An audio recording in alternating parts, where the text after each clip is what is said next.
अतरंग तरंग तारण है, निर्धनंग धन नाम नरहर है। अतरंग ਦਾ अर्थ है जिन्हां ਦਾ कोई आधार नहीं है। ਧਰ ਕਹਿੰਦੇ ਹਨ ਟੇਕ ਨੂੰ, ਆਸਰੇ ਨੂੰ। ਜਿਵੇਂ ਸਫਲ ਸ਼ਬਦ ਦਾ ਅਰਥ ਹੈ ਕਾਮਯਾਬ, ਪਰ ਉਹਦੇ ਅੱਗੇ ਜੇ ਐੜਾ ਲੱਗ ਜਾਵੇ, ਪ੍ਰੀਫਿਕਸ ਲੱਗ ਜਾਵੇ ਐੜਾ, ਤੇ ਉਹ ਹੋ ਜਾਵੇਗਾ ਅਸਫਲ, ਤੇ ਇਹ ਵਿਲੋਮ ਬਣ ਜਾਵੇਗਾ ਭਾਵ ਜੋ ਸਫਲ ਨਹੀਂ ਹੈ। ਤਰੰਗ ਦਾ ਅਰਥ ਹੈ ਆਸਰਾ, ਅਤਰੰਗ ਦਾ ਅਰਥ ਹੈ ਆਸਰੇ ਤੋਂ ਰਹਿਤ। ਅਰਥ ਬਣੇਗਾ ਅਤਰੰਗ ਤਰੰਗ ਤਾਰਨ ਹੈ, ਪਰਮਾਤਮਾ ਦਾ ਨਾਮ ਨਿਆਸਰਿਆਂ ਦਾ ਆਸਰਾ ਹੈ। ਨਿਰਧਨੰ ਧਨ ਨਾਮ ਨਰਹਰ ਹੈ, ਤੇ ਉਹੀ ਨਾਮ ਨਰਹਰ ਹੈ। ਪਰਮਾਤਮਾ ਦਾ ਉਹੀ ਨਾਮ ਜਿੱਥੇ ਨਿਆਸਰਿਆਂ ਦਾ ਆਸਰਾ ਹੈ, ਉੱਥੇ ਨਿਰਧਨਾਂ ਦੇ ਲਈ ਧਨ ਵੀ ਹੈ।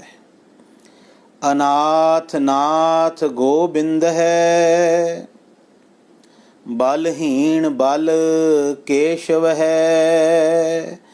ਉਹ ਗੋਬਿੰਦ ਪਰਮਾਤਮਾ ਅਨਾਥਾਂ ਦਾ ਨਾਥ ਹੈ ਅਤੇ ਬਲਹੀਣ ਬਲ ਕੇਸ਼ਵ ਹੈ। ਉਹ ਜਿਹੜਾ ਕੇਸ਼ਵ ਪਰਮਾਤਮਾ ਹੈ, ਕੇਸ਼ਵ ਉਹਦਾ ਗੁਣਵਾਚਕ ਨਾਮ ਹੈ, ਭਾਵ ਜਿਹਦੇ ਲੰਮੇ ਕੇਸ ਹੋਣ। ਕਿਉਂਕਿ ਪਰਮਾਤਮਾ ਦਾ ਇਹ ਰੂਪ ਵੀ ਗੁਰੂ ਗ੍ਰੰਥ ਸਾਹਿਬ ਵਿੱਚ ਦਰਜ ਹੈ, ਸੋਹਣੇ ਲੱਕ ਨੱਕ ਜਿਨ ਲੰਮੜੇ ਵਾਲਾ। ਪਰਮਾਤਮਾ ਨੂੰ ਲੰਮੇ ਵਾਲਾਂ ਵਾਲਾ, ਲੰਮੇ ਕੇਸਾਂ ਵਾਲਾ ਕਿਹਾ ਹੈ। ਇਸ ਕਰਕੇ ਕੇਸ਼ਵ ਸ਼ਬਦ ਵਰਤਿਆ ਹੈ ਜਿਹਦੇ ਲੰਮੇ ਕੇਸ ਹੋਣ। ਉਹ ਜਿਹੜਾ ਕੇਸ਼ਵ ਹੈ ਬਲਹੀਣ ਬਲ, ਬਲਹੀਣਾਂ ਦਾ ਬਲ ਹੈ, ਜਿਨ੍ਹਾਂ ਦਾ ਕੋਈ ਜ਼ੋਰ ਨਹੀਂ। ਪਰਮਾਤਮਾ ਉਹਨਾਂ ਦਾ ਜ਼ੋਰ, ਉਹਨਾਂ ਦਾ ਤਾਣ ਹੈ। ਜੇ ਕੋਈ ਅਰਦਾਸ ਕਰੇ ਕਿ ਹੇ ਪਰਮਾਤਮਾ ਮੇਰਾ ਬਲ, ਮੇਰੀ ਬੁੱਧ, ਮੇਰਾ ਧਨ, ਮੇਰੀ ਟੇਕ ਸਭ ਕੁਝ ਤੂੰ ਹੈ, ਤੇ ਪਰਮਾਤਮਾ ਸੱਚਮੁੱਚ ਉਹਨੂੰ ਇਹ ਸਾਰੀਆਂ ਦਾਤਾਂ ਆਪਣੇ ਕੋਲੋਂ ਬਖਸ਼ ਦਿੰਦਾ ਹੈ। ਸਰਬ ਭੂਤ ਦਇਆਲ ਅਚੁੱਤ, ਦੀਨ ਬਾਂਧਵ ਦਾਮੋਦਰ ਹੈ। ਸਰਬ ਭੂਤ, ਭੂਤ ਗੁਰੂ ਗ੍ਰੰਥ ਸਾਹਿਬ ਜੀ ਦੇ ਵਿੱਚ ਐਲੀਮੈਂਟਸ ਲਈ ਵੀ ਆਇਆ ਹੈ, ਜਿਵੇਂ ਪੰਜ ਭੂਤ, ਪੰਜ ਤੱਤ। ਭੂਤ ਸ਼ਬਦ ਗੁਰੂ ਗ੍ਰੰਥ ਸਾਹਿਬ ਵਿੱਚ ਪਦਾਰਥਾਂ ਵਾਸਤੇ ਵੀ ਆਇਆ ਹੈ। ਸਰਬ ਭੂਤ ਆਪ ਵਰਤਾਰਾ। ਭੂਤ ਸ਼ਬਦ ਗੁਰੂ ਗ੍ਰੰਥ ਸਾਹਿਬ 'ਚ ਕਈ ਕੋਟ ਭੂਤ ਪ੍ਰੇਤ ਸੂਕਰ ਮ੍ਰਿਗਾਚ ਵਾਸਤੇ ਵੀ ਆਇਆ ਹੈ, ਤੇ ਭੂਤ ਸ਼ਬਦ ਜੋ ਇੱਥੇ ਆਇਆ ਹੈ ਇਹ ਜੀਵਾਂ ਵਾਸਤੇ ਆਇਆ ਹੈ। ਭੂਤ ਸ਼ਬਦ ਪਿਛਲੇ ਕਾਲ ਵਾਸਤੇ ਵੀ ਆਇਆ ਹੈ, ਭਾਵ ਜੋ ਸਮਾਂ ਬੀਤ ਚੁੱਕਿਆ ਹੈ। ਕਈ ਅਰਥਾਂ ਵਿੱਚ ਭੂਤ ਸ਼ਬਦ ਗੁਰੂ ਗ੍ਰੰਥ ਸਾਹਿਬ ਵਿੱਚ ਆਉਂਦਾ ਹੈ। ਇੱਥੇ ਭੂਤ ਦੇ ਨਾਲ ਕਿਉਂਕਿ ਸਰਬ ਸ਼ਬਦ ਹੈ ਔਰ ਦਇਆਲ ਸ਼ਬਦ ਹੈ, ਇਸ ਕਰਕੇ ਅਰਥ ਲਿਆ ਜਾਵੇਗਾ ਸਰਬ ਭੂਤ, ਭਾਵ ਸਾਰੇ ਜੀਵਾਂ ਤੇ ਪਰਮਾਤਮਾ ਜੋ ਅਚੁੱਤ ਹੈ, ਜੋ ਅਬਿਨਾਸੀ ਹੈ, ਜੋ ਬਿਨਸਦਾ ਨਹੀਂ, ਉਹ ਆਪ ਹੀ ਕਿਰਪਾ ਕਰਦਾ ਹੈ। ਦੀਨ ਬਾਂਧਵ ਦਾਮੋਦਰ ਹੈ, ਅਤੇ ਪਰਮਾਤਮਾ ਜਿਹੜਾ ਦਾਮੋਦਰ ਹੈ, ਦਾਮੋਦਰ ਜਿਹੜਾ ਪਰਮਾਤਮਾ ਦਾ ਇੱਕ ਨਾਮ ਹੀ ਵਰਤਿਆ ਗਿਆ ਹੈ। ਸਤਿਗੁਰੂ ਆਖਦੇ, ਕਹਿੰਦੇ ਉਹ ਪਰਮਾਤਮਾ ਦੀਨਾਂ ਦਾ ਭਾਵ ਗਰੀਬਾਂ ਦਾ, ਬੰਧਵ ਹੈ ਭਾਵ ਉਹਨਾਂ ਦਾ ਬੰਧੂ ਹੈ, ਜਿਹਨੂੰ ਦੀਨਾ ਬੰਧ ਆਖਦੇ ਹਨ, ਦੀਨਾ ਬੰਧੂ ਆਖਦੇ ਹਨ। ਸਰਬੱਗ ਪੂਰਨ ਪੁਰਖ ਭਗਵਾਨ ਹੈ, ਭਗਤ ਵਛਲ ਕਰੁਣਾਮਯ। ਸਤਿਗੁਰੂ ਆਖਦੇ, ਕਹਿੰਦੇ ਸਰਬੱਗ ਪੂਰਨ ਪੁਰਖ ਭਗਵਾਨ ਹੈ। ਸਰਬੱਗ ਅੰਤਰਜਾਮੀ ਭਾਵ ਸਾਰਿਆਂ ਦੇ ਦਿਲਾਂ ਦੀ ਜਾਣਨ ਵਾਲਾ। ਉਹ ਸਰਬ ਵਿਆਪਕ ਜਿਹੜਾ ਭਗਵਾਨ ਹੈ। ਪੂਰਨ ਪੁਰਖ ਦਾ ਭਾਵ ਹੈ ਮੁਕੰਮਲ, ਔਰ ਪੁਰਖ ਦਾ ਭਾਵ ਹੈ ਸਰਬ ਵਿਆਪਕ। ਉਹ ਮੁਕੰਮਲ ਪੂਰਾ ਪਰਮਾਤਮਾ, ਉਕਾਈ ਤੋਂ ਹੀਣ ਪਰਮਾਤਮਾ ਜੋ ਸਰਬ ਵਿਆਪਕ ਹੈ, ਉਹ ਸਾਰਿਆਂ ਦੇ ਦਿਲਾਂ ਦੀ ਜਾਣਨ ਵਾਲਾ ਹੈ। ਭਗਤ ਵਛਲ ਕਰੁਣਾਮਯ, ਉਹ ਪਰਮਾਤਮਾ ਭਗਤਾਂ ਨੂੰ ਤੇ ਭਗਤੀ ਨੂੰ ਪਿਆਰ ਕਰਨ ਵਾਲਾ ਹੈ। ਅਤੇ ਕਰੁਣਾਮਯ ਪਰਮਾਤਮਾ ਤਰਸ ਦਾ ਘਰ ਹੈ, ਪਰਮਾਤਮਾ ਦਇਆ ਦਾ ਘਰ ਹੈ। ਘਟ ਘਟ ਬਸੰਤ ਵਾਸੁਦੇਵ ਹੈ, ਪਾਰ ਬ੍ਰਹਮ ਪਰਮੇਸ਼ੁਰ ਹੈ। ਐਸਾ ਪਰਮਾਤਮਾ ਜੋ ਪਾਰ ਬ੍ਰਹਮ ਹੈ, ਪਰਮੇਸ਼ੁਰ ਹੈ। ਘਟ ਘਟ ਬਸੰਤ ਸਾਰਿਆਂ ਦੇ ਸਰੀਰ ਵਿੱਚ, ਸਾਰਿਆਂ ਦੇ ਹਿਰਦੇ ਦੇ ਵਿੱਚ ਉਹ ਵਸ ਰਿਹਾ ਹੈ। ਇੱਕ ਵੱਖਰੀ ਗੱਲ ਹੈ ਕਿ ਮੇਰੇ ਸਰੀਰ ਵਿੱਚ ਉਹ ਪਰਮਾਤਮਾ ਵਸ ਰਿਹਾ ਹੈ, ਮੇਰੇ ਹਿਰਦੇ ਵਿੱਚ ਉਹ ਹੈ, ਲੇਕਿਨ ਮੇਰਾ ਮਨ ਜਿਹਨੇ ਹਿਰਦੇ ਵਿੱਚ ਉਹਨੂੰ ਖੋਜਣਾ ਸੀ, ਉਹ ਆਪਣੇ ਘਰ ਦੇ ਵਿੱਚ ਨਹੀਂ। ਜਿਸ ਸੁਰਤ ਨੇ ਉਸ ਪਰਮਾਤਮਾ ਨਾਲ ਜੁੜਨਾ ਸੀ, ਜਿਨ੍ਹਾਂ ਭਾਵਨਾ ਦੀਆਂ ਅੱਖਾਂ ਨੇ ਉਸ ਪਰਮਾਤਮਾ ਨੂੰ ਵੇਖਣਾ ਸੀ ਉਹ ਮੇਰੇ ਕੋਲ ਅੱਜ ਨਹੀਂ ਹਨ। ਇਸ ਕਰਕੇ ਮੈਨੂੰ ਲੱਗਦਾ ਹੈ ਕਿ ਪਰਮਾਤਮਾ ਬਾਹਰ ਹੈ ਕਿਧਰੇ। ਤੇ ਗੁਰੂ ਤੇਗ ਬਹਾਦਰ ਸਾਹਿਬ ਜੀ ਐਸੇ ਲੋਕਾਂ ਨੂੰ ਸੰਬੋਧਨ ਕਰਕੇ ਇੱਕ ਗੱਲ ਆਖਦੇ, ਸਰਬ ਨਿਵਾਸੀ ਸਦਾ ਅਲੇਪਾ ਤੋ ਹੀ ਸੰਗ ਸਮਾਈ। ਤੇਰੇ ਅੰਦਰ ਹੀ ਉਹ ਬੈਠਾ ਹੈ, ਘਟ ਘਟ ਬਸੰਤ ਬਾਸੁਦੇਵ ਹੈ। ਜਾਚੰਤ ਨਾਨਕ ਕਿਰਪਾਲ ਪ੍ਰਸਾਦੰ ਨਹ ਬਿਸਰੰਤ ਨਾਰਾਇਣ ਹੈ। ਨਾਨਕ ਉਸ ਪਰਮਾਤਮਾ ਦੇ ਕੋਲੋਂ, ਉਹ ਪਰਮਾਤਮਾ ਜਿਹੜਾ ਕਿਰਪਾਲ ਹੈ, ਕਿਰਪਾ ਦਾ ਘਰ ਹੈ। ਗੁਰੂ ਅਰਜੁਨ ਦੇਵ ਜੀ ਆਖਦੇ, ਕਹਿੰਦੇ ਮੈਂ ਨਾਨਕ ਉਸ ਪਰਮਾਤਮਾ ਤੋਂ ਇੱਕ ਦਾਨ ਮੰਗਦਾ ਹਾਂ। ਜਾਚੰਤ ਨਾਨਕ, ਨਾਨਕ ਜਾਚਦਾ ਹੈ, ਨਾਨਕ ਦਾਨ ਮੰਗਦਾ ਹੈ। ਕਿਰਪਾਲ ਪ੍ਰਸਾਦੰ, ਉਸ ਕਿਰਪਾਲ ਪਰਮਾਤਮਾ ਦੇ ਕੋਲੋਂ ਕਿਰਪਾ ਦੀ ਇਹ ਦਾਤ ਪ੍ਰਸਾਦ ਮੰਗਦਾ ਹੈ। ਕੀ ਮੰਗਿਆ ਗਿਆ? ਕੀ ਧਨ ਮੰਗਿਆ ਗਿਆ? ਕੀ ਸੰਸਾਰ ਦੀ ਸ਼ੌਹਰਤ ਮੰਗੀ ਗਈ? ਸੰਸਾਰ ਦਾ ਜਸ ਮੰਗਿਆ ਗਿਆ? ਨਹੀਂ। ਪਾਤਸ਼ਾਹ ਆਖਦੇ, ਕਹਿੰਦੇ ਹੇ ਪਰਮਾਤਮਾ ਮੈਨੂੰ ਇੱਕ ਦਾਤ ਦੇ ਦੇ, ਨਹ ਬਿਸਰੰਤ ਨਾਰਾਇਣ ਹੈ, ਕਿ ਹੇ ਪਰਮਾਤਮਾ ਤੂੰ ਮੈਨੂੰ ਕਦੇ ਨਾ ਵਿਸਰੇ, ਕਦੇ ਵੀ ਤੂੰ ਮੈਨੂੰ ਨਾ ਵਿਸਰੇ। ਮੈਂ ਤੈਨੂੰ ਕਦੀ ਭੁਲਾਵਾਂ ਨਾ ਤੇ ਤੂੰ ਕਦੀ ਮੈਨੂੰ ਵਿਸਰੇ ਨਾ। ਪਰਮਾਤਮਾ ਕਿਰਪਾ ਕਰਕੇ ਮੈਨੂੰ ਇਹ ਦਾਤ ਬਖਸ਼ਿਸ਼ ਕਰ ਦੇ। ਨਹ ਸਮਰਥੰ ਨਹ ਸੇਵਕੰ ਨਹ ਪ੍ਰੀਤ ਪਰਮ ਪੁਰਖੋਤਮੰ। ਪੁਰਖੋਤਮੰ, ਪੁਰਖ ਉੱਤਮ, ਭਾਵ ਅਕਾਲ ਪੁਰਖ ਜੋ ਸਭ ਤੋਂ ਉੱਤਮ ਹੈ। ਸੰਬੋਧਨ ਕਾਰਕ ਵਿੱਚ ਆਖਿਆ ਗਿਆ ਕਿ ਹੇ ਸਭ ਤੋਂ ਉੱਤਮ ਪੁਰਖ ਪਰਮਾਤਮਾ ਜੀ, ਮੇਰੇ ਅੰਦਰ ਨਹ ਸਮਰਥੰ, ਤੁਹਾਡੇ ਸਿਮਰਨ ਦੀ, ਤੁਹਾਡੀ ਸੇਵਾ ਦੀ ਸਮਰੱਥਾ, ਤਾਕਤ ਕੋਈ ਨਹੀਂ। ਜੇ ਮੈਂ ਇਹ ਸੋਚਾਂ ਕਿ ਮੈਂ ਆਪਣੀ ਸਮਰੱਥਾ ਦੇ ਨਾਲ ਤੁਹਾਡਾ ਸਿਮਰਨ ਕਰ ਲਵਾਂਗਾ, ਆਪਣੀ ਸਮਰੱਥਾ ਦੇ ਨਾਲ ਤੁਹਾਡੀ ਸੇਵਾ ਕਰ ਲਵਾਂਗਾ, ਤੇ ਪਰਮਾਤਮਾ ਇਹ ਮੇਰੀ ਭੁੱਲ ਹੈ, ਕਿਉਂਕਿ ਨਹ ਸਮਰਥੰ, ਮੇਰੇ ਅੰਦਰ ਕੋਈ ਸਮਰੱਥਾ ਨਹੀਂ। ਨਹ ਸੇਵਕੰ, ਨਾ ਹੀ ਮੈਂ ਤੁਹਾਡਾ ਸੇਵਕ ਹਾਂ। ਨਹ ਪ੍ਰੀਤ ਪਰਮ ਪੁਰਖਾਲ ਹਰ ਹਰ ਗੁਰੰ। ਹੇ ਕਿਰਪਾ ਦੇ ਘਰ ਪਰਮਾਤਮਾ ਜੀ, ਹੇ ਗੁਰੂ ਜੀ, ਤੇਰਾ ਦਾਸ ਭਾਵ ਤੇਰਾ ਭਗਤ ਨਾਨਕ ਤਵ ਪ੍ਰਸਾਦ ਸਿਮਰਤੇ ਨਾਮੰ, ਤੇਰੀ ਕਿਰਪਾ ਦੇ ਨਾਲ ਹੀ ਤੇਰਾ ਨਾਮ ਸਿਮਰਦਾ ਹੈ। ਇਹਦੇ ਵਿੱਚ ਇੱਕ ਬਹੁਤ ਸੁੰਦਰ ਉਦਾਹਰਣ ਸਤਿਗੁਰੂ ਜੀ ਨੇ ਇੱਕ ਸੰਕੇਤ ਦਿੱਤਾ ਕਿ ਜਿਹੜੇ ਲੋਕ ਨਾਮ ਜਪਣ ਤੋਂ ਬਾਅਦ ਇਹ ਗੱਲ ਆਖਦੇ ਹਨ, ਭਗਤੀ ਕਰਨ ਤੋਂ ਬਾਅਦ, ਸੇਵਾ ਕਰਨ ਤੋਂ ਬਾਅਦ, ਕਿ ਸਭ ਕੁਝ ਅਸਾਂ ਨੇ ਕੀਤਾ, ਗੁਰੂ ਪਾਤਸ਼ਾਹ ਕਹਿੰਦੇ ਕੋਈ ਕੁਝ ਨਹੀਂ ਕਰ ਸਕਦਾ। ਪਰਮਾਤਮਾ ਦੀ ਕਿਰਪਾ ਹੋਵੇਗੀ ਤੇ ਕੋਈ ਨਾਮ ਜਪੇਗਾ, ਉਹਦੀ ਰਹਿਮਤ ਹੋਵੇਗੀ ਤੇ ਕੋਈ ਸੇਵਾ ਕਰੇਗਾ, ਉਹਦੀ ਬਖਸ਼ਿਸ਼ ਹੋਵੇਗੀ ਤੇ ਕੋਈ ਉਹਦੀ ਸਿਫਤ ਸਲਾਹ ਕਰੇਗਾ। ਬਗੈਰ ਉਹਦੀ ਬਖਸ਼ਿਸ਼, ਉਹਦੀ ਰਹਿਮਤ, ਉਹਦੀ ਕਿਰਪਾ ਦੇ ਨਾ ਤੇ ਕੋਈ ਉਹਦੇ ਨਾਲ ਪ੍ਰੀਤ ਪਾ ਸਕਦਾ ਹੈ, ਨਾ ਉਹਦਾ ਸੇਵਕ ਬਣ ਸਕਦਾ ਹੈ, ਤੇ ਨਾ ਉਸ ਪਰਮਾਤਮਾ ਨੂੰ ਸਿਮਰ ਸਕਦਾ ਹੈ। ਜਿਹੜੇ ਸਿਮਰ ਰਹੇ ਹਨ, ਸੇਵ ਰਹੇ ਹਨ, ਉਹਦੇ ਨਾਲ ਪਿਆਰ ਪਾ ਰਹੇ ਹਨ, ਉਹ ਆਪਣੇ ਅੰਦਰ ਇਹ ਭਾਵ ਲੈ ਕੇ ਆਣ ਕੇ ਇਹ ਸਭ ਕੁਝ ਅਸੀਂ ਪਰਮਾਤਮਾ ਦੀ ਕਿਰਪਾ ਦੇ ਨਾਲ ਹੀ ਕਰ ਰਹੇ ਹਾਂ। ਭਰਨ ਪੋਖਣ ਕਰੰਤ ਜੀਆ ਵਿਸਰਾਮ ਛਾਦਨ ਦੇਵੰਤ ਦਾਨੰ।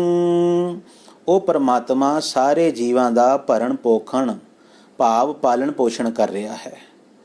ਜਿਤਨੇ ਜੀਵ ਹਨ ਸੰਸਾਰ ਦੇ ਵਿੱਚ, ਤੁਸੀਂ ਵੇਖੋ ਉਹ ਜੀਵ ਵੀ ਜਿਹੜੇ ਅੱਖਾਂ ਨਾਲ ਦਿਸਦੇ ਹਨ ਤੇ ਉਹ ਜੀਵ ਵੀ ਜਿਹੜੇ ਇਹਨਾਂ ਅੱਖਾਂ ਨਾਲ ਨਹੀਂ ਦਿਸਦੇ। ਉਹ ਗ੍ਰਹਿ ਜਿਹੜੇ ਇਹਨਾਂ ਅੱਖਾਂ ਨਾਲ ਦਿਸ ਰਹੇ ਹਨ ਤੇ ਉਹ ਗ੍ਰਹਿ ਜਿਹੜੇ ਇਹਨਾਂ ਅੱਖਾਂ ਨਾਲ ਨਹੀਂ ਦਿਸਦੇ, ਭਾਵ ਅਦ੍ਰਿਸ਼ਟ ਦੁਨੀਆ, ਉਹਨਾਂ ਸਾਰਿਆਂ ਦੇ ਵਿੱਚ, ਸੰਸਾਰ ਦੇ ਉਹਨਾਂ ਸਾਰੇ ਕੋਨਿਆਂ ਦੇ ਵਿੱਚ ਜਿਤਨੇ ਵੀ ਜੀਵ ਰਹਿਣ ਵਾਲੇ ਹਨ, ਪਰਮਾਤਮਾ ਦੇ ਬਣਾਏ ਹੋਏ ਹਨ।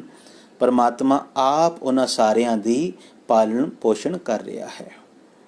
ਤੁਸੀਂ ਵੇਖਣਾ ਧਿਆਨ ਦੇ ਨਾਲ ਕਿ ਪਰਮਾਤਮਾ ਦਾ ਜੀਵਾਂ ਨੂੰ ਪਾਲਣ ਦਾ ਢੰਗ ਕਿਤਨਾ ਨਿਰਾਲਾ ਹੈ। ਸਤਿਗੁਰੂ ਬਾਣੀ 'ਚ ਆਖਦੇ, ਕਹਿੰਦੇ ਕਿਧਰੇ ਤੇ ਪਰਮਾਤਮਾ ਨੇ ਉਹਨਾਂ ਸਾਰੇ ਜੀਵਾਂ ਨੂੰ ਪਾਲਣ ਵਾਸਤੇ ਐਸਾ ਇਸ ਕੁਦਰਤ ਦੇ ਵਿੱਚ ਵਿਧਾਨ ਨਿਯਮ ਰਚ ਦਿੱਤਾ ਕਿ ਬੀਜ ਨੂੰ ਤੁਸੀਂ ਧਰਤੀ ਦੇ ਵਿੱਚ ਪਾਓ ਤੇ ਬੀਜ ਆਪਣੀ ਯਾਤਰਾ ਆਪ ਸ਼ੁਰੂ ਕਰ ਲੈਂਦਾ ਹੈ। ਧਰਤੀ 'ਚੋਂ ਉਹਨੂੰ ਸਾਰੀ ਖੁਰਾਕ ਮਿਲਦੀ ਹੈ। ਫਿਰ ਉਹ ਬੀਜ ਜਦੋਂ ਦਰਖਤ ਵਿੱਚ ਤਬਦੀਲ ਹੋ ਕੇ ਉਹਨੂੰ ਫਲ ਲੱਗਦੇ ਹਨ, ਉਹ ਫਲ ਕਿਤਨੇ ਜੀਵਾਂ ਦੇ ਕੰਮ ਆਉਂਦੇ ਹਨ। ਫਿਰ ਉਹ ਫਲ ਖਾਣ ਤੋਂ ਬਾਅਦ ਜਦੋਂ ਉਹਨਾਂ ਦੇ ਬੀਜ ਫਿਰ ਮਨੁੱਖ ਸੁੱਟ ਦਿੰਦਾ ਹੈ, ਉਹ ਫਿਰ ਧਰਤੀ ਦੇ ਵਿੱਚ ਸਮਾ ਕੇ ਤੇ ਇੱਕ ਨਵੀਂ ਯਾਤਰਾ ਤੇ ਅੱਗੇ ਤੁਰ ਪੈਂਦੇ ਹਨ। ਪਰਮਾਤਮਾ ਦਾ ਜੀਵਾਂ ਨੂੰ ਪਾਲਣ ਦਾ ਢੰਗ ਕਿਤਨਾ ਨਿਰਾਲਾ ਹੈ। ਕਿਧਰੇ ਇਹ ਆਖ ਦਿੱਤਾ ਜੀਆਂ ਕਾ ਆਹਾਰ ਜੀ, ਕਿਧਰੇ ਦੂਸਰੇ ਜੀਵਾਂ ਨੂੰ ਜੀਵਾਂ ਦਾ ਆਹਾਰ ਬਣਾ ਦਿੱਤਾ। ਤੋ ਪਰਮਾਤਮਾ ਜਿਤਨੇ ਵੀ ਜੀਵ ਸੰਸਾਰ ਦੇ ਵਿੱਚ ਉਹਨੇ ਪੈਦਾ ਕੀਤੇ ਹਨ, ਹਰੇਕ ਜੀਵ ਨੂੰ ਪਾਲਣ ਪੋਸ਼ਣ ਦੀ ਜਿਹੜੀ ਸਮਰੱਥਾ ਹੈ, ਜਿਹੜੀ ਤਾਕਤ ਹੈ, ਉਹ ਪਰਮਾਤਮਾ ਦੇ ਆਪਣੇ ਹੱਥ ਦੇ ਵਿੱਚ ਹੈ। ਭਰਨ ਪੋਖਣ ਕਰੰਤ ਜੀਆਂ, ਪਰਮਾਤਮਾ ਆਪ ਹੀ ਸਾਰੇ ਜੀਵਾਂ ਦਾ ਪਾਲਣ ਪੋਸ਼ਣ ਕਰਦਾ ਹੈ। ਇੱਕ ਉਦਾਹਰਣ ਗੁਰੂ ਦਸ਼ਮੇਸ਼ ਪਾਤਸ਼ਾਹ ਜੀ ਦੀ ਪਾਵਨ ਬਾਣੀ ਚੋਂ ਤੁਹਾਡੇ ਨਾਲ ਸਾਂਝੀ ਕਰਾਂ ਕਿ ਪਰਮਾਤਮਾ ਜੀਵਾਂ ਦੀ ਪਾਲਣਾ ਕਿਵੇਂ ਕਰਦਾ ਹੈ। ਸਤਿਗੁਰੂ ਜੀ ਦੀ ਪਾਵਨ ਬਾਣੀ ਸਵਈਆਂ ਦੇ ਵਿੱਚ ਇੱਕ ਬੜਾ ਕਮਾਲ ਦਾ ਬਚਨ ਆਉਂਦਾ ਹੈ ਕਿ ਪਰਮਾਤਮਾ ਰੋਖ ਰੂਹਾਨ ਕੀ ਰੋਜ਼ੀ ਨਾ ਟਾਰੇ। ਵਿਦਵਾਨਾਂ ਨੇ ਜਿਸ ਸਮੇਂ ਇਹਦਾ ਅਰਥ ਕੀਤਾ ਕਿ ਰੋਖ ਰੂਹਾਨ ਕੌਣ ਹੈ, ਇੱਕ ਪੰਛੀ ਹੈ ਰੋਖ ਰੂਹਾਨ। ਉਸ ਪੰਛੀ ਦਾ ਆਹਾਰ, ਉਸ ਪੰਛੀ ਦਾ ਰਿਜ਼ਕ ਪਰਮਾਤਮਾ ਨੇ ਕਿੱਥੇ ਲਿਖਿਆ ਹੈ? ਜਿਸ ਸਮੇਂ ਸ਼ੇਰ ਸ਼ਿਕਾਰ ਕਰਕੇ ਆਪਣੇ ਸ਼ਿਕਾਰ ਨੂੰ ਖਾ ਲੈਂਦਾ ਹੈ, ਪਾਣੀ ਪੀਣ ਤੋਂ ਬਾਅਦ ਜਿਸ ਸਮੇਂ ਘੂਪ ਸੌਂਦਾ ਹੈ ਸ਼ੇਰ, ਤੇ ਸ਼ੇਰ ਦੇ ਦੰਦਾਂ ਦੇ ਵਿੱਚ ਜਿਹੜਾ ਮਾਂਸ ਲੱਗਿਆ ਹੋਇਆ ਹੈ, ਉਹ ਪੰਛੀ ਉਹ ਮਾਂਸ ਖਾਂਦਾ ਹੈ। ਸੁੱਤੇ ਹੋਏ ਸ਼ੇਰ ਦੇ ਮੂੰਹ ਦੇ ਵਿੱਚੋਂ, ਉਹਦੇ ਦੰਦਾਂ ਦੇ ਵਿੱਚੋਂ ਉਹ ਮਾਂਸ ਪਰਮਾਤਮਾ ਨੇ ਉਸ ਪੰਛੀ ਦਾ ਰਿਜ਼ਕ ਲਿਖ ਦਿੱਤਾ।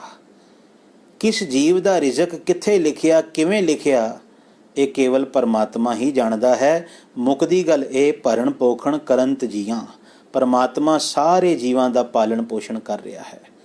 ਵਿਸ਼ਰਾਮ ਛਾਦਨ ਦੇਵੰਤ ਦਾਨੰ, ਪਰਮਾਤਮਾ ਸਾਰਿਆਂ ਨੂੰ ਵਿਸ਼ਰਾਮ ਦਾ ਅਰਥ ਜੇ ਘਰ, ਟਿਕਾਣਾ, ਰਹਿਣ ਵਾਸਤੇ ਥਾਂ। ਛਾਦਨ ਦਾ ਅਰਥ ਹੈ ਕੱਪੜਾ। ਪਰਮਾਤਮਾ ਸਾਰੇ ਜੀਵਾਂ ਨੂੰ ਕੱਪੜਾ, ਆਸਰਾ, ਜਿਹਨੂੰ ਅਸੀਂ ਕਹਿੰਦੇ ਨਾ ਰੋਟੀ ਕੱਪੜਾ ਮਕਾਨ, ਇਹ ਦਾਤਾਂ ਪਰਮਾਤਮਾ ਆਪ ਬਖਸ਼ ਰਿਹਾ ਹੈ। ਕੋਈ ਕਿਸੇ ਨੂੰ ਦਾਤ ਨਹੀਂ ਦਿੰਦਾ, ਲੋਕ ਜ਼ਰੀਏ ਬਣ ਜਾਂਦੇ ਹਨ। ਆਧਾਰ ਸਾਰਿਆਂ ਦਾ ਪਰਮਾਤਮਾ ਹੈ, ਦੇਣ ਵਾਲਾ ਇੱਕ ਪਰਮਾਤਮਾ ਹੈ। ਤਾਂ ਹੀ ਤੇ ਕਹਿੰਦੇ ਦੱਦਾ ਦਾਤਾ ਏਕ ਹੈ, ਸਭ ਕੋ ਦੇਵਨਹਾਰ। ਸਾਰੇ ਜਗਤ ਨੂੰ ਬਖਸ਼ਿਸ਼ਾਂ ਦੇਣ ਵਾਲਾ, ਸਾਰਿਆਂ ਦੀ ਪਾਲਣਾ ਕਰਨ ਵਾਲਾ ਕੇਵਲ ਇੱਕ ਹੈ।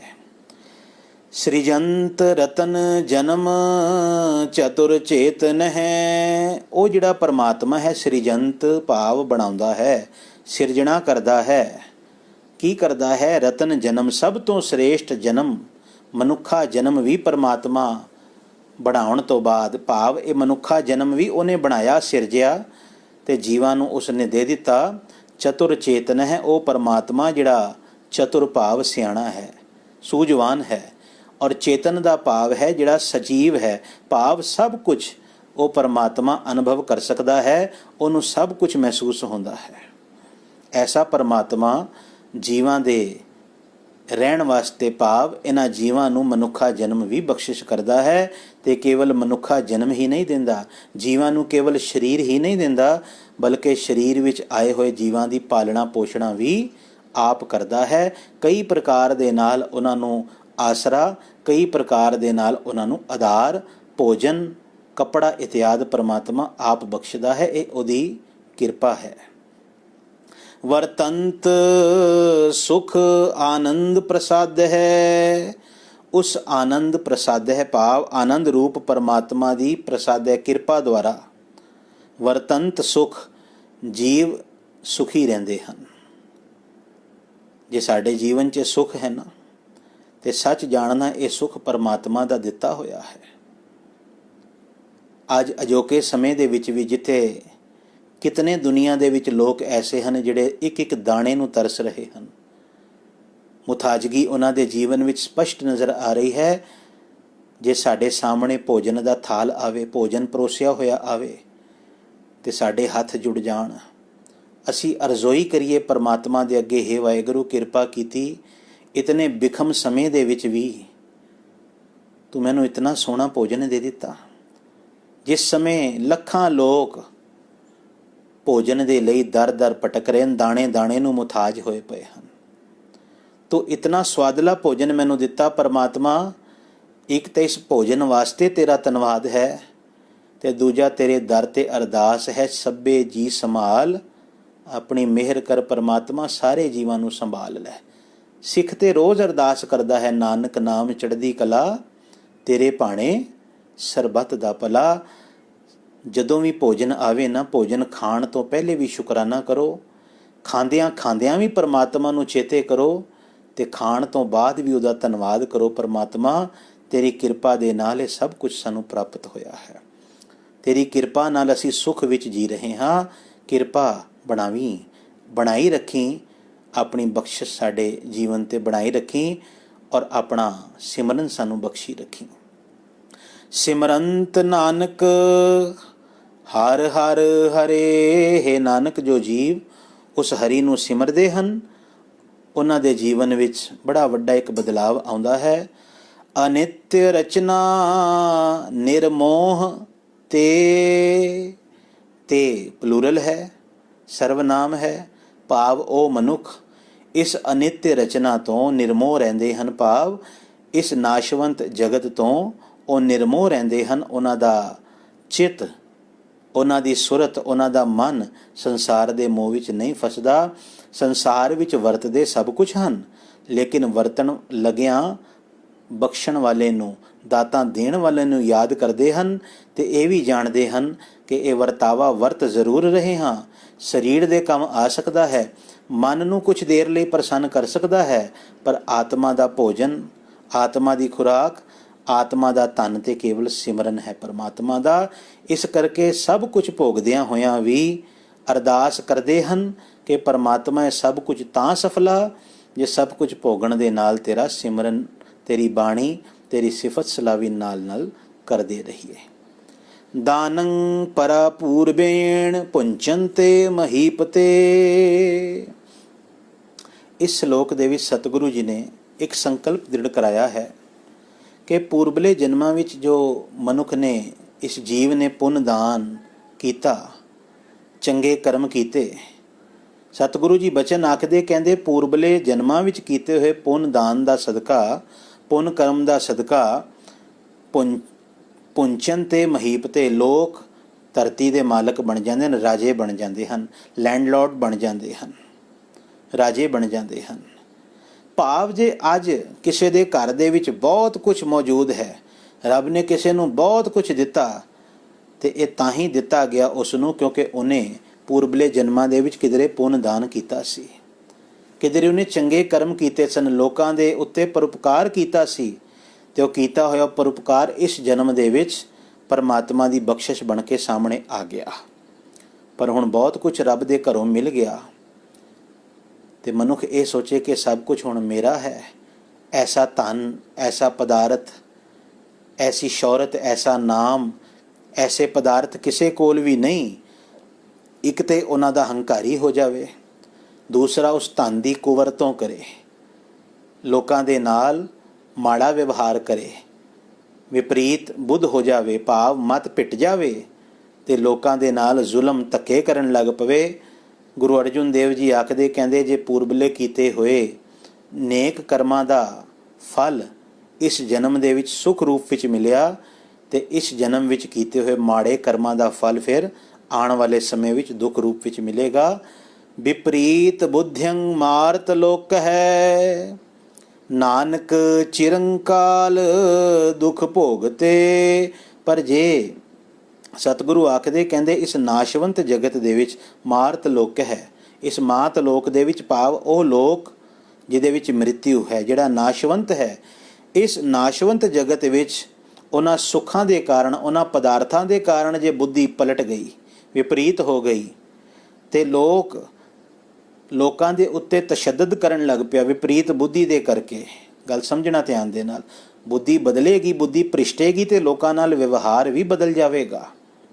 ਸਤਿਗੁਰੂ ਆਖਦੇ, ਕਹਿੰਦੇ ਜੇ ਲੋਕਾਂ ਦੇ ਨਾਲ ਵਿਵਹਾਰ ਬਦਲ ਗਿਆ, ਇਸ ਮਾਤ ਲੋਕ ਵਿੱਚ ਆ ਕੇ, ਇਸ ਮ੍ਰਿਤਿਉ ਲੋਕ ਵਿੱਚ ਆ ਕੇ, ਨਾਸ਼ਵੰਤ ਜਗਤ ਵਿੱਚ ਆ ਕੇ, ਤੇ ਸਤਿਗੁਰੂ ਕਹਿੰਦੇ ਨਾਨਕ ਚਿਰੰਕਾਲ ਦੁੱਖ ਭੋਗਤੇ, हे ਨਾਨਕ ਉਹ ਚਿਰੰਕਾਲ ਤੱਕ ਭਾਵ ਲੰਮੇ ਸਮੇਂ ਤੱਕ ਦੁੱਖ ਭੋਗਦੇ ਹਨ। ਜ਼ਰੂਰੀ ਨਹੀਂ ਇਸ ਜਨਮ ਵਿੱਚ ਉਹ ਦੁੱਖ ਖਤਮ ਹੋ ਜਾਵੇ, ਅਗਲੇ ਜਨਮ ਵਿੱਚ ਵੀ ਦੁੱਖ ਨਾਲ ਚੱਲਦਾ ਹੈ। ਇੱਕ ਸਰਲ ਜਿਹਾ ਤਰੀਕਾ ਜੇ ਜਿਹੜਾ ਇਸ ਜਗਤ ਵਿੱਚ ਬੜਾ ਸੁਖੀ ਹੈ, ਉਹਨੇ ਕਿਸੇ ਦੇ ਦੁੱਖ ਵਿੱਚ ਉਹਨੂੰ ਸੁੱਖ ਦਿੱਤਾ ਹੋਏਗਾ, ਕਿਸੇ ਦੇ ਕੰਮ ਆਇਆ ਹੋਏਗਾ। ਤੇ ਜਿਹੜਾ ਇਸ ਜਗਤ ਵਿੱਚ ਬੜਾ ਦੁਖੀ ਹੈ, ਉਹਨੇ ਕਿਧਰੇ ਦੁੱਖ ਦਾ ਬੀਜ ਬੋਇਆ ਹੋਏਗਾ। ਇਹ ਤੇ ਜੈਸਾ ਬੀਜ ਹੈ ਸੋ ਲੁਣੈ, ਕਰਮਾ ਸੰਦੜਾ ਖੇਤ ਹੈ। ਜੋ ਦੇਵਾਂਗੇ ਉਹੀ ਵਾਪਸ ਆਵੇਗਾ। ਬ੍ਰਿਥਾ ਅਨੁਗ੍ਰਹੰ ਗੋਬਿੰਦ ਹੈ, ਜਸਯ ਸਿਮਰਨ ਰਿਦੰਤਰ ਹੈ। ਬ੍ਰਿਥਾ ਦਾ ਭਾਵ ਜੇ ਜਿਹਨੂੰ ਅਸੀਂ ਆਖ ਦਈਏ ਐਮਟੀ, ਖਾਲੀ, ਵਾਂਝੇ ਹੋ ਗਏ। ਅਨੁਗ੍ਰਹ ਕਿਹਾ ਜਾਂਦਾ ਹੈ ਕਿਰਪਾ ਨੂੰ। ਜੋ ਮਨੁੱਖ ਗੋਬਿੰਦ ਪਰਮਾਤਮਾ ਦੀ ਕਿਰਪਾ ਤੋਂ ਖਾਲੀ ਹਨ, ਭਾਵ ਜਿਨ੍ਹਾਂ ਦੇ ਉੱਤੇ ਪਰਮਾਤਮਾ ਦੀ ਕਿਰਪਾ ਨਹੀਂ ਹੋਈ, ਅਤੇ ਜਸ ਸਿਮਰਨ ਰਿਦੰਤਰ ਹੈ, ਜਿਨ੍ਹਾਂ ਦੇ ਹਿਰਦੇ ਦੇ ਵਿੱਚ ਪਰਮਾਤਮਾ ਦਾ ਸਿਮਰਨ ਵੀ ਨਹੀਂ ਆਇਆ, ਹਿਰਦਾ ਵੀ ਸਿਮਰਨ ਤੋਂ ਖਾਲੀ ਹੈ। ਆਰੋਗਯੰ ਮਹਾਰੋਗਯੰ ਬਿਸਿਮ੍ਰਿਤੇ ਕਰੁਣਾਮਯ ਹੈ। ਉਹ ਭਾਵੇਂ ਆਰੋਗਯੰ ਹੋਣ, ਭਾਵ ਨਵੇਂ ਨਰੋਏ ਹੋਣ, ਰੋਗਾਂ ਤੋਂ ਰਹਿਤ ਹੋਣ, ਸਰੀਰ ਵਿੱਚ ਕੋਈ ਰੋਗ ਨਹੀਂ ਉਹਨਾਂ ਦੇ, ਪਰ ਸਤਿਗੁਰੂ ਕਹਿੰਦੇ ਸਾਡੀ ਦ੍ਰਿਸ਼ਟੀ ਵਿੱਚ ਬੜੇ ਵੱਡੇ ਰੋਗੀ ਹਨ। ਕੌਣ? ਜਿਨ੍ਹਾਂ ਦੇ ਜੀਵਨ ਵਿੱਚ ਪਰਮਾਤਮਾ ਦਾ ਸਿਮਰਨ ਨਹੀਂ, ਜਿਹੜੇ ਇਸ ਕਿਰਪਾ ਤੋਂ ਵਾਂਝੇ ਹਨ। ਸਰੀਰ ਕਰਕੇ ਭਾਵੇਂ ਇੱਕ ਵੀ ਰੋਗ ਉਹਨਾਂ ਦੇ ਕੋਲ ਨਹੀਂ, ਪਰ ਸਤਿਗੁਰੂ ਕਹਿੰਦੇ ਸਾਡੀ ਦ੍ਰਿਸ਼ਟੀ ਦੇ ਵਿੱਚ ਉਹ ਬਹੁਤ ਵੱਡੇ ਰੋਗੀ ਹਨ, ਕਿਉਂਕਿ ਬਿਸਿਮ੍ਰਿਤੇ ਕਰੁਣਾਮਯ ਹੈ। ਬਿਸਿਮ੍ਰਿਤੇ, ਸਿਮਰਿਤ ਦਾ ਭਾਵ ਹੈ ਯਾਦ ਰੱਖਣਾ, ਬਿਸਿਮ੍ਰਿਤ ਦਾ ਭਾਵ ਹੈ ਭੁਲਾ ਦੇਣਾ। ਉਹਨਾਂ ਨੇ ਕਿਉਂਕਿ ਉਸ ਪਰਮਾਤਮਾ ਨੂੰ, ਕਰੁਣਾਮय ਪਰਮਾਤਮਾ ਨੂੰ, ਤਰਸ ਦੇ ਘਰ ਪਰਮਾਤਮਾ ਨੂੰ, ਦਇਆ ਸਰੂਪ ਪਰਮਾਤਮਾ ਨੂੰ ਭੁਲਾ ਦਿੱਤਾ ਹੈ। ਤੇ ਰੱਬ ਨੂੰ ਭੁਲਾਉਣ ਵਾਲਾ ਭਾਵੇਂ ਸਰੀਰ ਕਰਕੇ ਬਿਲਕੁਲ ਸਵਸਥ ਹੋਵੇ, ਸਤਿਗੁਰੂ ਕਹਿੰਦੇ ਸਾਡੀ ਦ੍ਰਿਸ਼ਟੀ ਦੇ ਵਿੱਚ ਸਭ ਤੋਂ ਵੱਡਾ ਉਹ ਰੋਗੀ ਹੈ। ਇਸ ਕਰਕੇ ਪਿਆਰਿਓ, ਇਹ ਗੱਲ ਯਾਦ ਰੱਖਣਾ ਕਿ ਸਰੀਰ ਸਵਸਥ ਹੋਵੇ ਜਾਂ ਅਰੋਗ ਹੋਵੇ, ਦੋਨਾਂ ਹਾਲਤਾਂ ਦੇ ਵਿੱਚ ਪਰਮਾਤਮਾ ਨੂੰ ਯਾਦ ਰੱਖਣਾ ਹੈ। ਬਲਕਿ ਬਾਣੀ ਵਿੱਚ, ਇਸੇ ਬਾਣੀ 'ਚ ਅੱਗੇ ਇੱਕ ਅਰਦਾਸ ਆਏਗੀ, ਸਰੀਰ ਸਵਸਥ ਖੀਣ ਸਮੇਂ ਸਿਮਰੰਥ ਨਾਨਕ ਰਾਮ ਦਾਮੋਦਰ ਮਾਧਵ ਹੈ। ਪਰਮਾਤਮਾ ਸਰੀਰ ਸਵਸਥ ਹੋਵੇ ਜਾਂ ਖੀਣ ਹੋਵੇ, ਕਮਜ਼ੋਰ ਹੋ ਜਾਵੇ, ਇੱਥੋਂ ਤੱਕ ਮੌਤ ਵੇਲੇ ਅੰਤਲੇ ਸਵਾਸ ਵੀ ਚੱਲ ਰਹੇ ਹੋਣ, ਪਰਮਾਤਮਾ ਕਿਰਪਾ ਕਰੀ ਸੁਰਤ ਨਾ ਮਰ ਜਾਵੇ, ਸੁਰਤ ਅੰਤਲੇ ਸਵਾਸ ਤੱਕ ਤੈਨੂੰ ਜਪਦੀ ਰਵੇ, ਤੇਰੀ ਸਿਫਤ ਸਲਾਹ, ਤੇਰਾ ਸਿਮਰਨ ਕਰਦੀ ਰਵੇ। ਇਹ ਅਰਦਾਸ ਇਹਨਾਂ ਸ਼ਲੋਕਾਂ 'ਚ ਕੀਤੀ ਗਈ। ਤੋ ਕਹਿਣ ਤੋਂ ਮੁਰਾਦ ਜਿਨ੍ਹਾਂ ਦੇ ਕੋਲ ਪਰਮਾਤਮਾ ਦਾ ਸਿਮਰਨ ਨਹੀਂ, ਜਿਹੜੇ ਉਹਨੂੰ ਭੁਲਾ ਕੇ ਬੈਠੇ ਹਨ, ਸਰੀਰ ਕਰਕੇ ਭਾਵੇਂ ਉਹ ਕਿਤਨੇ ਵੀ ਤੰਦਰੁਸਤ ਹੋਣ, ਸਤਿਗੁਰੂ ਦੀ ਦ੍ਰਿਸ਼ਟੀ ਦੇ ਵਿੱਚ ਉਹ ਬਹੁਤ ਵੱਡੇ ਰੋਗੀ ਹਨ, ਬੜੇ ਵੱਡੇ ਉਹ ਬਿਮਾਰ ਹਨ। ਰਮਣੰ ਕੇਵਲੰ ਕੀਰਤਨੰ ਸੁਧਰਮੰ ਦੇਹ ਧਾਰਣ ਹੈ। ਦੇਹ ਧਾਰਣ ਹੈ, ਦੇਹ ਧਾਰੀ, ਭਾਵ ਅਸੀਂ ਮਨੁੱਖ। ਕੇਵਲ ਸਿਫਤ ਸਲਾਹ ਕਰਨੀ ਹੀ ਰਮਣੰ ਕੇਵਲੰ ਕੀਰਤਨੰ, ਇਹਨੂੰ ਇੰਝ ਵੀ ਪੜ੍ਹ ਸਕਦੇ ਹਾਂ, ਕੇਵਲੰ ਕੀਰਤਨੰ ਰਮਣੰ। ਕੇਵਲ ਪਰਮਾਤਮਾ ਦਾ ਕੀਰਤਨ ਰਮਣਾ, ਭਾਵ ਪਰਮਾਤਮਾ ਦੇ ਕੀਰਤਨ ਨੂੰ ਜਪਣਾ, ਉਹਦੀ ਸਿਫਤ ਸਲਾਹ ਕਰਨੀ। ਸੁਧਰਮੰ ਦੇਹ ਧਾਰਣ ਹੈ, ਦੇਹ ਧਾਰੀਆਂ ਦਾ ਸਭ ਤੋਂ ਵੱਡਾ ਸੁਧਰਮ, ਭਾਵ ਸ੍ਰੇਸ਼ਟ ਧਰਮ ਇਹੀ ਹੈ। ਇਸ ਗੱਲ ਨੂੰ ਇਹ ਸਮਝ ਲੈਣਾ ਕਿ ਮਨੁੱਖ ਦਾ ਸਭ ਤੋਂ ਵੱਡਾ ਫਰਜ਼ ਇਹ ਹੈ ਕਿ ਉਹ ਪਰਮਾਤਮਾ ਦਾ ਕੀਰਤਨ ਕਰੇ, ਪਰਮਾਤਮਾ ਦਾ ਜਸ ਗਾਵੇ। ਅੰਮ੍ਰਿਤ ਨਾਮ ਨਾਰਾਇਣ ਨਾਨਕ ਪੀਵਤੰ ਸੰਤ ਨਾ ਤ੍ਰਿਪਯਤੇ। ਪਰਮਾਤਮਾ ਦਾ ਅੰਮ੍ਰਿਤਮਈ ਨਾਮ, ਆਤਮਕ ਜਲ ਦੇਣ ਵਾਲਾ ਪਰਮਾਤਮਾ ਦਾ ਨਾਮ ਐਸਾ ਹੈ ਕਿ ਨਾਨਕ ਪੀਵਤੰ ਸੰਤ ਨਾ ਤ੍ਰਿਪਯਤੇ। ਪਰਮਾਤਮਾ ਦੇ ਭਗਤ, ਉਹਦੇ ਸੰਤ ਜਨ ਇਸ ਨਾਮ ਨੂੰ ਪੀਂਦੇ ਪੀਂਦੇ ਕਦੀ ਰਜਦੇ ਨਹੀਂ। ਉਚਾਰਨ ਦੀ ਸੇਧ ਮੈਂ ਆਪ ਜੀ ਦੇ ਨਾਲ ਸਾਂਝੀ ਕਰ ਦੇਵਾਂ। ਅੰਤਲਾ ਸ਼ਬਦ ਹੈ ਤ੍ਰਿਪਯਤੇ। ਬਹੁਤੇ ਲੋਕ ਇਸ ਸ਼ਬਦ ਨੂੰ ਬੁਲਾਉਣ ਵਿੱਚ ਕਠਿਨਾਈ ਮਹਿਸੂਸ ਕਰਦੇ ਹਨ। ਮੈਂ ਬੇਨਤੀ ਕਰਾਂ, ਮੈਂ ਉਚਾਰਨ ਕਰਦਾ ਹਾਂ, ਆਪ ਜੀ ਨਾਲ ਨਾਲ ਪੜ੍ਹਿਓ। ਤ੍ਰਿਪਯਤੇ, ਇਹਦਾ ਉਚਾਰਨ ਹੈ ਤ੍ਰਿਪਯਤੇ, ਭਾਵ ਨਾ ਤ੍ਰਿਪਯਤੇ, ਤ੍ਰਿਪਤ ਨਹੀਂ ਹੁੰਦੇ, ਭਾਵ ਜਿਤਨਾ ਮਰਜ਼ੀ ਉਹ ਨਾਮ ਦਾ ਜਲ ਪੀ ਲੈਣ, ਪਰਮਾਤਮਾ ਦੀ ਜਿਤਨੀ ਸਿਫਤ ਸਲਾਹ ਕਰ ਲੈਣ, ਫਿਰ ਵੀ ਇਹੀ ਕਹਿਣਗੇ ਕਿ ਪਰਮਾਤਮਾ ਸਾਡਾ ਮਨ ਹਲੇ ਰਜਿਆ ਨਹੀਂ, ਸਾਡਾ ਮਨ ਕਰਦਾ ਹੈ ਤੇਰੀ ਸਿਫਤ ਸਲਾਹ ਕਰੀ ਜਾਈਏ, ਤੇਰੇ ਗੁਣਾਂ ਨੂੰ ਅਸੀਂ ਗਾਈ ਜਾਈਏ। ਸਹਣਸ਼ੀਲ ਸੰਤੰ ਸਮ ਮਿੱਤਰस्य ਦੁਰਜਨ ਹੈ। ਹੁਣ ਅਗਲੇ ਸ਼ਲੋਕ ਦੇ ਵਿੱਚ ਸਤਿਗੁਰੂ ਜੀ ਨੇ ਸੰਤ ਜਨਾਂ ਦੇ ਸੁਭਾਅ ਦਾ ਵਰਣਨ ਕੀਤਾ ਕਿ ਪਰਮਾਤਮਾ ਦੇ ਸੰਤ ਜਨ ਸਹਿਣਸ਼ੀਲ ਹਨ। ਸਹਿਣਸ਼ੀਲ ਦਾ ਭਾਵ ਹੈ, ਸਹਿਣ ਕਹਿੰਦੇ ਹਨ ਜਰਨੇ ਨੂੰ, ਸਹਾਰਨੇ ਨੂੰ, ਔਰ ਸ਼ੀਲ ਕਹਿੰਦੇ ਹਨ ਮਿੱਠੇ ਸੁਭਾਅ ਨੂੰ। ਪਰਮਾਤਮਾ ਦੇ ਜਿਹੜੇ ਭਗਤ ਜਨ ਹਨ ਉਹ ਇੱਕ ਤੇ ਦੂਜਿਆਂ ਦੀ ਵਧੀਕੀ ਨੂੰ ਸਹਾਰਦੇ ਵੀ ਹਨ, ਲੇਕਿਨ ਵਧੀਕੀ ਸਹਾਰਨ ਤੋਂ ਬਾਅਦ ਵੀ ਉਹ ਦੂਜਿਆਂ ਦੇ ਨਾਲ ਜਿਹਨੇ ਵਧੀਕੀ ਵੀ ਕੀਤੀ ਕੋਈ ਮਾੜਾ ਕੁਬੋਲ ਨਹੀਂ ਬੋਲਦੇ, ਉਹਨਾਂ ਦੇ ਪ੍ਰਤੀ ਵੀ ਉਹਨਾਂ ਦੇ ਅੰਦਰ ਮਿਠਾਸ ਰਹਿੰਦੀ ਹੈ, ਕੁੜੱਤਨ ਨਹੀਂ ਆਉਂਦੀ। ਬਲਕਿ ਸਮ ਮਿੱਤਰस्य ਦੁਰਜਨ ਹੈ, ਉਹਨਾਂ ਦੀ ਦ੍ਰਿਸ਼ਟੀ ਦੇ ਵਿੱਚ ਦੋਸਤ ਵੀ ਤੇ ਦੁਰਜਨ ਕਹਿੰਦੇ ਹਨ ਭੈੜੇ ਲੋਕਾਂ ਨੂੰ। ਦੋਸਤ ਔਰ ਭੈੜੇ ਲੋਕ ਦੋਵੇਂ ਬਰਾਬਰ ਹਨ, ਉਹ ਵਿਤਕਰਾ ਨਹੀਂ ਕਰਦੇ। ਉਚਾਰਨ ਸੇਧ ਹੈ ਮਿੱਤਰस्य, ਗੱਲ ਫਿਰ ਸਮਝਣਾ, ਮਿੱਤਰस्य ਭਾਵ ਮਿੱਤਰ। ਪਰਮਾਤਮਾ ਦੇ ਭਗਤਾਂ ਦੀ ਦ੍ਰਿਸ਼ਟੀ ਦੇ ਵਿੱਚ ਉਹਨਾਂ ਦੇ ਮਿੱਤਰ ਵੀ। ਨਾਨਕ ਭੋਜਨ ਅਨੇਕ ਪ੍ਰਕਾਰੇਣ ਨਿੰਦਕ ਆਵਧ ਹੋਏ ਉਪਤਿਸ਼ਟ ਤੇ।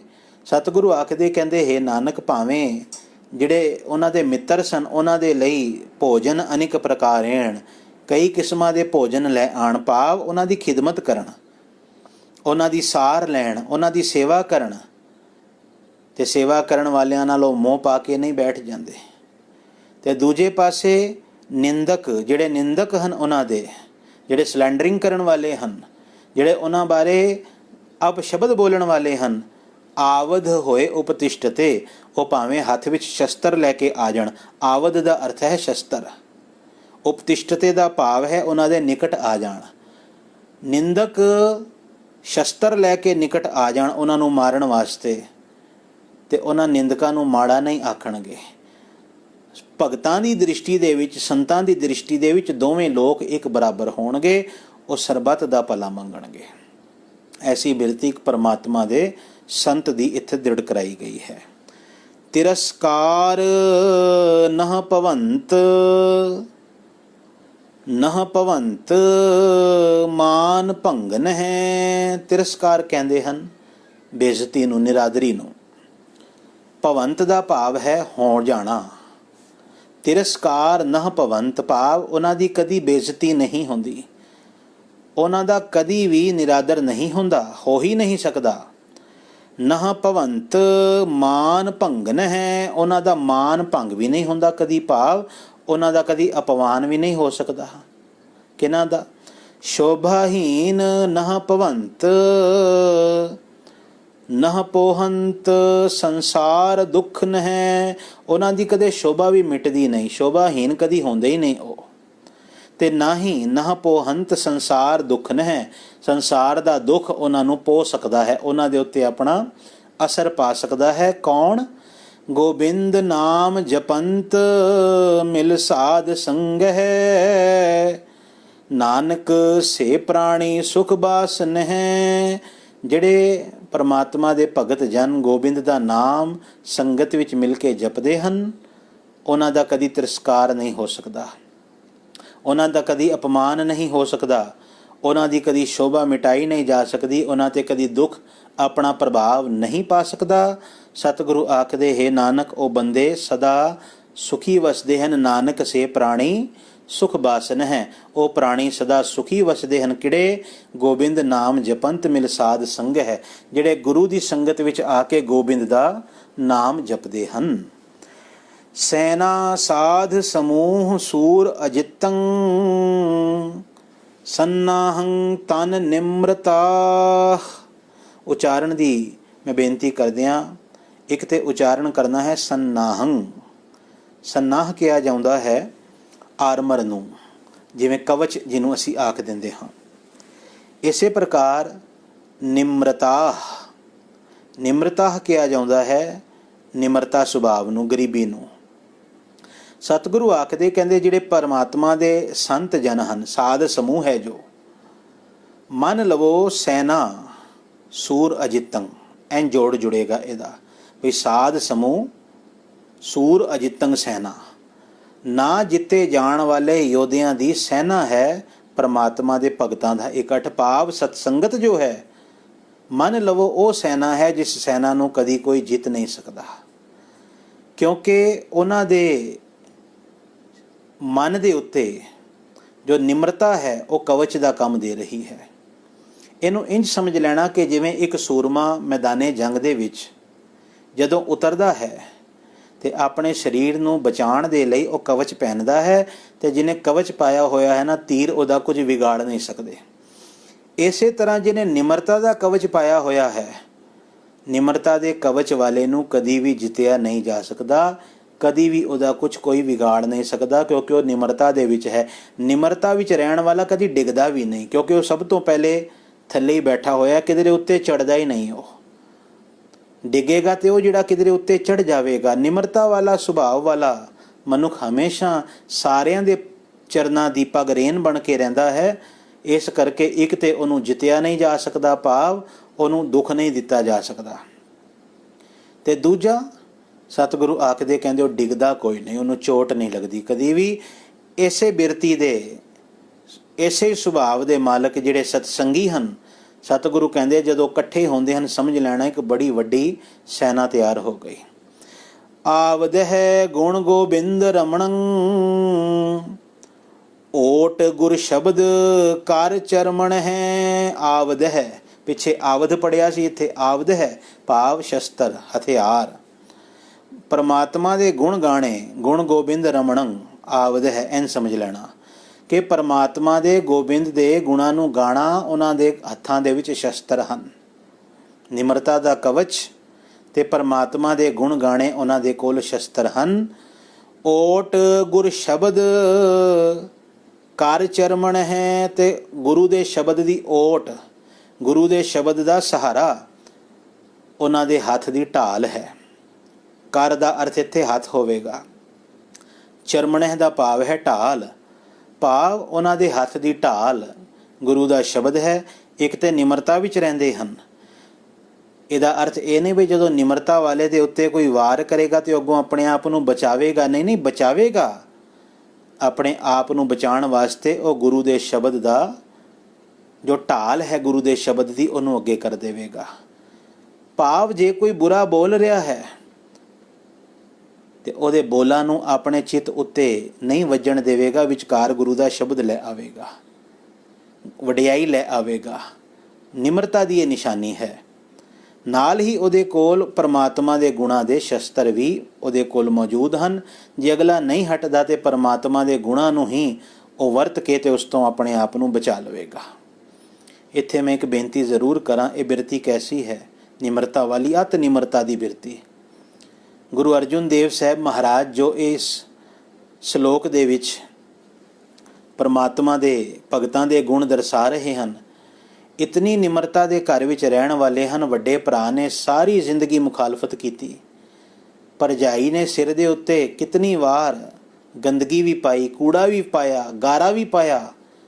ਹਰ ਵਾਰ ਦੂਜਿਆਂ ਦੀਆਂ ਵਧੀਕੀਆਂ ਨੂੰ ਗੁਰੂ ਅਰਜੁਨ ਦੇਵ ਜੀ ਸਹਾਰਦੇ ਰਹੇ ਤੇ ਮੁਖ ਤੋਂ ਇੱਕ ਬਚਨ ਆਖਦੇ ਰਹੇ, ਧੰਨ ਗੁਰੂ ਰਾਮਦਾਸ, ਧੰਨ ਗੁਰੂ ਰਾਮਦਾਸ।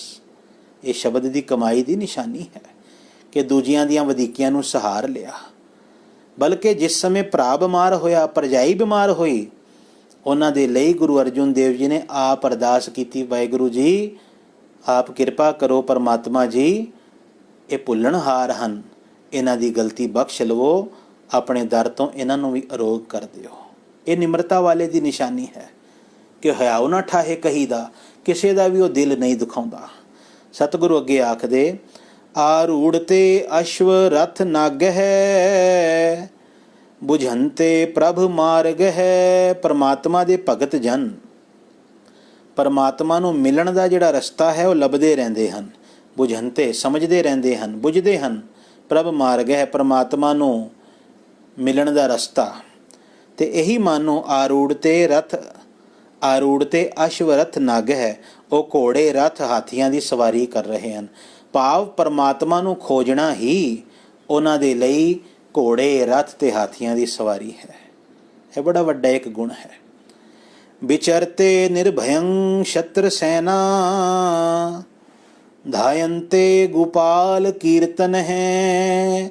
परमात्मा ਦੇ ਭਗਤ ਜਨ परमात्मा ਦੀ ਸਿਫਤ ਸਲਾਹ ਦੀ ਮਦਦ ਦੇ ਨਾਲ ਕਮਾਦਿਕ ਵੈਰੀ ਦਲ ਉੱਤੇ ਹਮਲਾ ਵੀ ਕਰਦੇ ਹਨ। ਵਿਚਰਤੇ ਨਿਰਭਯੰ ਸ਼ਤਰ ਸੈਨਾ ਧਾਇੰਤੇ ਗੋਪਾਲ ਕੀਰਤਨ ਹੈ।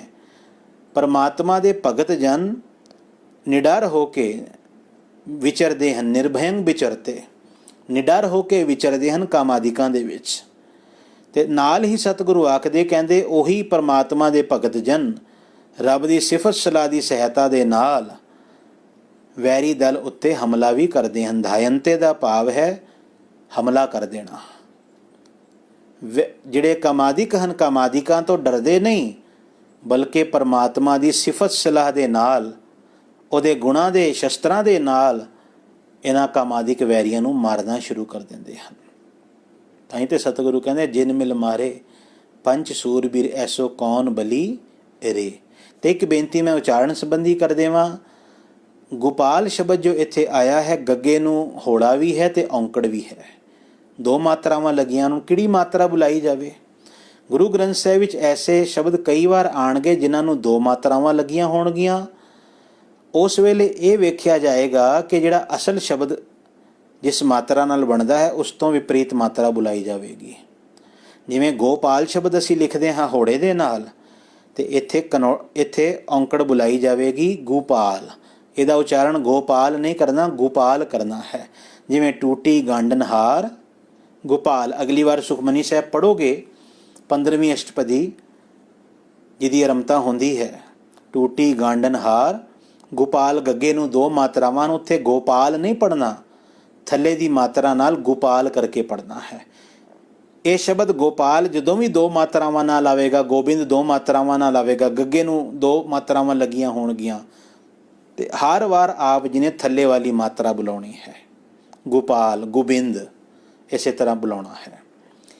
ਜਿਤਤੇ ਵਿਸ਼ਵ ਸੰਸਾਰ ਹੈ ਨਾਨਕ ਵਸਿਅੰ ਕਰੋਤ ਪੰਚ ਤਸ਼ਕਰ ਹੈ।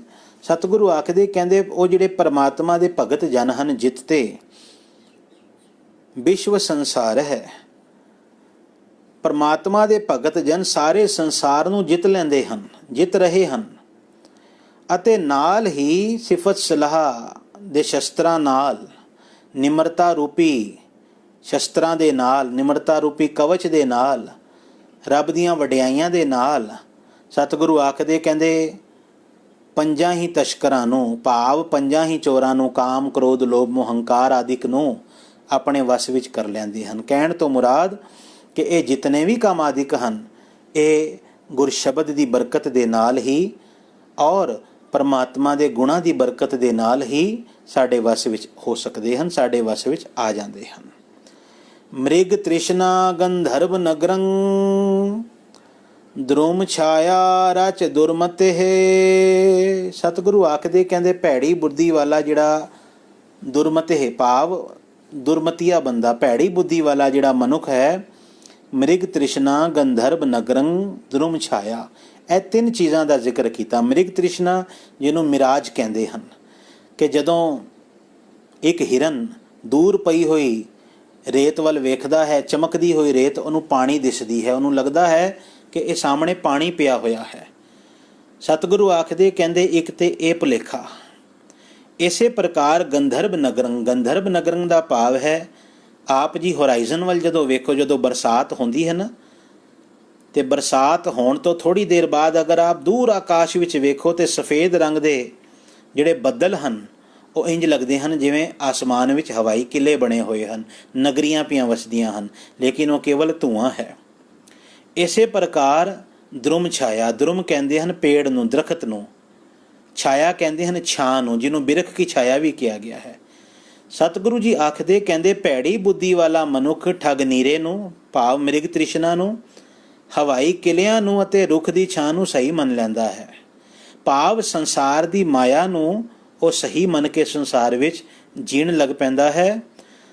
ਤਤ ਹੈ ਕੁਟੰਬ ਮੋਹ ਮਿਥਿਆ ਸਿਮਰੰਤ ਨਾਨਕ ਰਾਮ ਰਾਮ ਨਾਮ ਹੈ। ਸਤਿਗੁਰੂ ਆਖਦੇ ਕਹਿੰਦੇ ਬਿਲਕੁਲ ਇਸੇ ਪ੍ਰਕਾਰ ਤਤਹ, ਤਤਹ ਦਾ ਭਾਵ ਹੈ ਇਸੇ ਤਰ੍ਹਾਂ। ਜਿਵੇਂ ਉਹ ਰੇਤ ਪਾਣੀ ਨਹੀਂ, ਜਿਵੇਂ ਧੂਏ ਦੇ ਪਹਾੜ ਅਸਲੀ ਮਹਿਲ ਮਾੜੀਆਂ ਨਹੀਂ, ਜਿਵੇਂ ਦਰਖਤ ਦੀ ਛਾਇਆ ਸਦਾ ਰਹਿਣ ਵਾਲੀ ਨਹੀਂ, ਤਤਹ ਇਸੇ ਤਰ੍ਹਾਂ ਕੁਟੰਬ ਮੋਹ ਮਿਥਿਆ।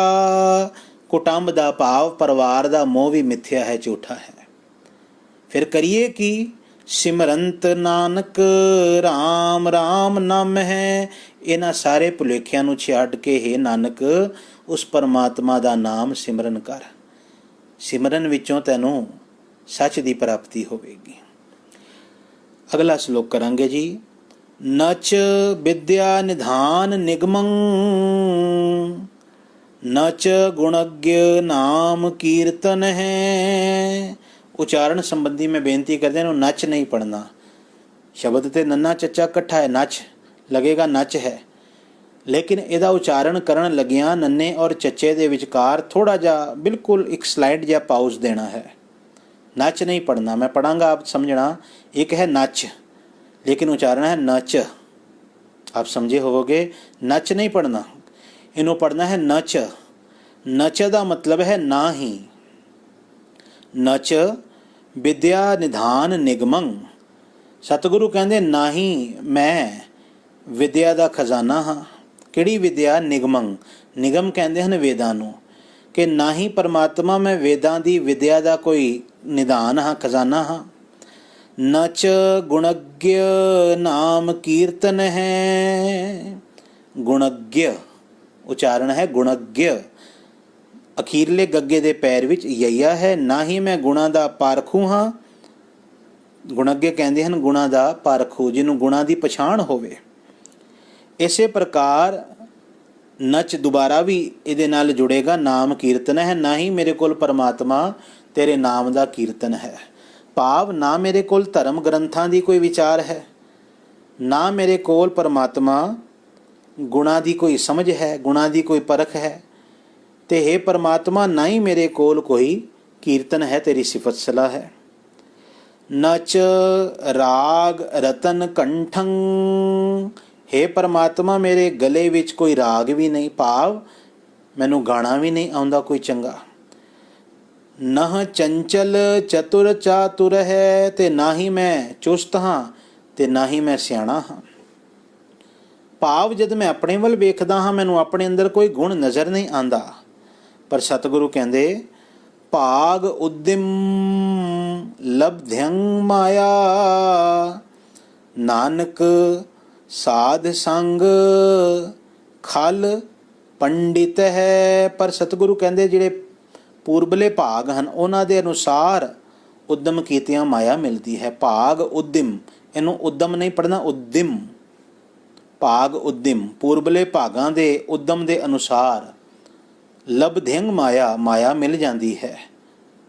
पातशाह कहंदे पर परमात्मा मेरे कोल ना भाग हैं ते ना उद्यम हैं, इस करके मैं इस माया तो भी खाली हाँ। वो भाग भी मेरे कोल नहीं जिन्हां करके माया मिलती होवे। पर सतगुरु कहते ये परमात्मा जिहड़ा बिल्कुल इस तरह खाली होवे। खल का अर्थ जे मूर्ख, एक अर्थ का खाली भी किया कईयां ने। जिहड़ा बिल्कुल इन्हां सारियां नियामतां तो सखना होवे परमात्मा, फिर भी जे वो सत्संगत विच आ जावे, जिहदे कोल कुछ भी नहीं सी उहदे कोल सब कुछ आ जाता है, जो संगत करनी शुरू कर देवे।